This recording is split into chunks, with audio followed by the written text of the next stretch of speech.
So I'm Peter Gray, and I'm a professor of psychology at Boston College. Most recently, I'm author of a book called Free to Learn, which is about how children are designed by nature to learn through their self-directed play and exploration. Children come into the world biologically designed to play and explore and learn that way. They learn an enormous amount about the world around them before anybody ever really systematically starts to teach them. As children get older and we send them to school, we quash all of that. Their own questions now don't count, so the curiosity gets taken away. It's not even the teacher's questions that count, because it's the curriculum's questions. Even the teacher may not be truly interested in the questions, right?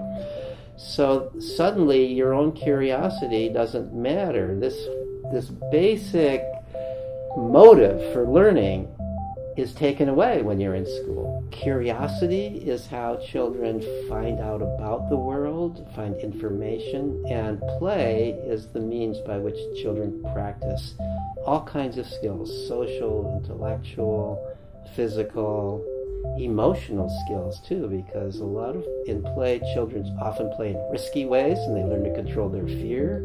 Well, democratic education is a term that's used for schools that are really run by the students and staff together. That's what makes it democratic. I did go to what you would call a democratic school. I went to Sudbury Valley School in Framingham, Massachusetts.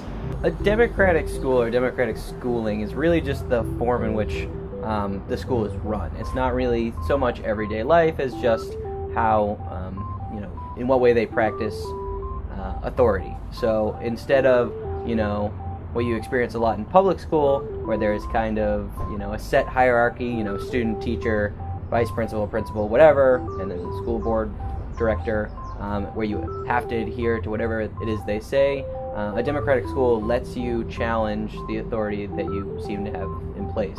It lets you kind of decide where you lay in, that society. You kind of choose your own adventure. There's a very strong decline in play over recent decades. It's not just the last few years there's been a decline. There's actually been a decline for at least the last half century, probably more. There's a historian of play, Howard Chudikoff, who describes the first half of the 20th century as the golden age of children's play. And since about 1955, he argues with good data, there's been a continuous decline in children's freedom to play away from adults, where they're structuring their own play. There's especially a decline in outdoor play. I spent a lot of time outside, playing with my friends. We'd invent all sorts of games, from throwing acorns at each other to, mock war. And we'd actually, one of our favorites was we used to build little societies in the hills with slate and sticks. We'd build little towns and then usually destroy them. But it was pretty fun, figuring out how we looked at society through just playing and having fun with your friends. Over this same period of time that there's been a decline in children's freedom to play, there's been a continuous rise in all sorts of mental disorders among young people in our society. And in my book, Free to Learn, I argue that there's a cause-effect connection between the two. And this decline has come about for a number of reasons, but it's a huge decline. It's come about in part because of an increased fearfulness in our society about allowing children outdoors. Parents are afraid of some awful thing might happen, whereas parents didn't used to worry about that. It's not that the outdoors is really more dangerous than it was in the past, but we believe it is. And there's the media emphasizes any awful thing that does happen, so people think awful things happen more often than they do. Sudbury Valley School is a private school that uses an alternative schooling model. It's called unschooling, and the way it works is it kind of takes a whole different look at the way education should be, and instead of classes and grades and all that sorts of stuff, we have on a 150 person school with only about 6 or 7 staff members, and we have no teachers and no classes and no grades, and it is self-driven, self-taught learning. You know, I learned in the same way that we've been doing inadvertently for 1,000 years. I talked with my peers, and my peers, unlike in a formal public school system, weren't just people my age. I had a broad spectrum of different people to talk to, from the age of 4 to the age of 19 or 20 often, sometimes. And, you know, that really affected, I grew up a lot faster because I had access to a lot older people who I could bring up, you know, subject matter that I would never have experience with until much later in my life. I think I'm learning in so many ways. I'm learning just from living every day. Like, my parents are really hands-off, so I do all my banking, I do taxes, I do all of that. I just learn through living life, and I feel like that's the best way you can learn, because I'm learning how to be a functioning adult and being independent. And I feel like going to SVS has given me the confidence to go into things with that independence that I need. So I'm not told what I have to do all the time, so I'm constantly making decisions for myself about the day, and if I didn't do that, I feel like I wouldn't be nearly as independent and as mature as I am now. So I always get the question, how do you learn, when people are asking about the school. There you go. How do you learn at Sudbury Valley School? There's no classes. Like, how does it work? Well, I mean, how do adults learn? Honestly, like, in the real world, you can't expect someone that just got out of like public school to have the same knowledge as an older adult that's been working forever. And you know, that's really we learn the same way. We pick stuff up from around us, we figure it all out ourselves. It doesn't work for some people, it does work for some people. It works for me. Children should grow up experiencing democracy, and so they were going to create a school that was fundamentally a democratic community where students as young as 4 years old truly experience democracy. They are responsible for their own decisions, and they have a vote in all of the important matters of how the school operates. At the core of Sudbury Valley, there's a few tenets of the school that are pretty vital. One of them is age mixing, another is the structure of the school. The school meeting is the governing body of the school. It's based on a New England town meeting. So everyone who's a member of the school, a student or a staff member, including 4-year-olds, is considered a school meeting member. And all of our rules are also begin as motions in the school meeting, and every action of the school meeting, as it is at the service of school meeting members, is in the hands of school meeting members. So everyone has an equal vote on really everything that has to do with the governance and running of the school. Any student, you know, was able to bring up a problem or a solution or anything they wanted to, and the rest of the meeting would deliberate on whether it should happen or not. And so then one branch of the school meeting is the judicial committee. That's kind of like the obvious branch that you see because they meet every day, and everyone has to be part of it at some point, unlike a lot of other parts of the school where you're not really required to do anything. So the JC meets every day and they deal with all infractions of the rules. Let me start with the measurement of the success, because that was my first question. Many, many years ago, my son became a student there. He was 10 years old at the time. And he knew it was the right place for him. I wasn't absolutely sure. This was a radically different school. At that time, I did a study of the graduates, which I published in the American Journal of Education, ultimately.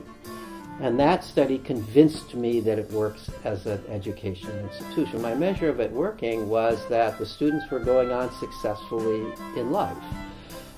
Those who wanted to go on to higher education weren't having any difficulty getting admitted to the schools they wanted to go to, or performing well once they were there. Even those who'd never done anything looked like school before. I mean, this just violates everything we think is true in our society about how you need to prepare in order to go into college. Students who'd never taken a test until they took the SAT test, or students who'd never studied a textbook. They'd done a lot of interesting things and their minds were bright, but they hadn't taken what would be regarded as the prerequisite courses, and yet they got in, right? One of the principles of democracy is sort of the right to pursue your own path to happiness, to chart out your own route in life, and that is part of the philosophy of Sudbury Valley. I want to do an intensive Korean language program in Seoul, Korea, and then after that I want to go to Europe for the rest of the year once I turn 18. You know, I like business a lot, but at the same time I'm not as passionate about it as I am history, and I'm just trying to figure out right now, I guess, a way that I can make a career in history. And it doesn't necessarily have to be a lucrative one, but, you know, at least one that'll keep me alive. Right? I'm someone who's really independent, and I don't want to learn all the things the curriculum throws at me. I'd rather study Korean or study art or something I actually care about that I'm going to use in the future. Studying Korean is probably my biggest passion in life. My plans after leaving Sudbury Valley School, I don't really have a plan for college at the moment. But I don't feel like I'm in a rush. Honestly, I have no problem with just working until I figure out what I want to do with my life. And I've got a lot of good ideas, but I don't have anything set at the moment. And it was very interesting to find that they had gone on to a very wide variety of careers. There didn't seem to be any type of career that we value in our society that there weren't some of the graduates who had gone on to. I would say about half of them were pursuing careers that were direct extensions of the activities that they were playing at when they were young students at the school. One thing that's already happening is that a growing number of people are taking their kids out of standard schools. On a theological level, I think the problem with public schools is that they kind of assemble classes and learning as a series of, you know, hurdles that you have to jump over that eventually lead to a good job and a happy life and 2.5 kids and a dog in the suburbs. Whereas learning shouldn't have an end. Learning is forever. I think my schooling is the most beneficial thing to my emotional state ever. I left public school when I was 14, so at the end of 8th grade, and I had so much social anxiety. I was super introverted, which isn't a problem. Introverted people rock, but I feel completely comfortable talking to strangers now. I feel really just confident in myself. I feel so much better emotionally than I ever have before. I feel like each year I'm at SVS I get even better, and I just get older, and life is so much happier and amazing. When I'm interested in something, I go out and do it. Because I'm so interested in it, it's just that's motivation itself. I feel like I'm not really gonna use, some subjects that they might teach in public school in my life, because that's not really part of what I want to do. There's been a decline over the years in young people's sense of being in control of their own lives. There's a measure called the Rotter's Internal-External Locus of Control Scale that has been given to normative groups of college students and high school students from about 1960 on. And with every decade that this has been given, there's been a decline in people's sense of what's called an internal locus of control, that they are in charge of their own fate, that they can solve their own problems, that they are not victims of the world around them, but are masters of their fate, if you will. There's been a decline in that and an increase in the sense of anything could happen at any time and there's nothing that I could do about it, or other people have control of my fate. Of course, there's always some balance. Nobody's extreme one way or the other on this, but the shift has been away from internal locus of control and towards external locus of control. I grew up kind of, playing and having all sorts of experiences, learning through our JC, getting brought up all the time, and kind of growing up and being a teenager isn't particularly awesome, but the community at Sudbury Valley is one of my favorite things. The people, on the last day of school, everyone is crying and emotional because people who we've gotten to know over years are leaving and going into the real world and are and I'm graduating this year, and all I've known is Sudbury Valley. So the, thought of leaving is kind of scary, but I'm definitely ready to, be a contributing member to society. This school definitely is not for everyone, but public school also isn't for everyone either. Yeah, I think that if I was in classes every single day, all day, I would be so stressed out and not be as functioning nearly as well as I am right now. It's much more relaxing to be able to do stuff at my own pace, really learn what I want to learn. I would explain it as a place where you go and you do what you want and you discover your passions. I think that's the essence of the school, to learn what you love, because that's what you are going to do for the rest of your life. And that's how you're going to be happy. I feel like the school has taught me to enjoy the moment, but the moment is for building my future. So I'm always enjoying my time at SVS, but I'm always looking forward to what's going to happen next. Children are constantly practicing creativity and imagination in play. Play is always creative. It's part of the definition of play. Children are creating the rules. They're creating the game as they're playing. Most obvious, little children playing what's called sociodramatic play. They're playing house, or they're playing superheroes, or they're imagining that they are beings that they truly, really aren't. Think of what they're learning when they do that. They're learning to imagine. They're learning to think logically within this imagined world. If I'm this, what do I have to be like? If this happens, what am I supposed to do if I'm Wonder Woman? And so they are practicing what I think everybody would say is the highest level of human thought, hypothetical reasoning.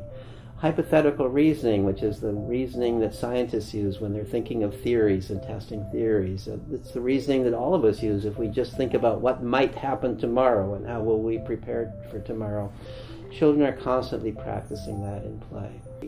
I think it's especially compatible with our current society, if you think about it. As everybody acknowledges, today we need people who are creative. We need people who are innovative. We need people who think outside the box, as they say. We don't need people who are good at memorizing facts and feeding them back. I mean, we've got Google for that, right? We don't need people to work on assembly lines. We've got robots for that. I definitely would not be the person I am today if it wasn't for Sudbury Valley. I wouldn't have the same love for learning, or I wouldn't have the same love for learning. I wouldn't have the same appreciation for the acquisition of knowledge, and I just wouldn't be the same person. I think I would fit in a lot more with the norm, and I don't think that's necessarily a good thing.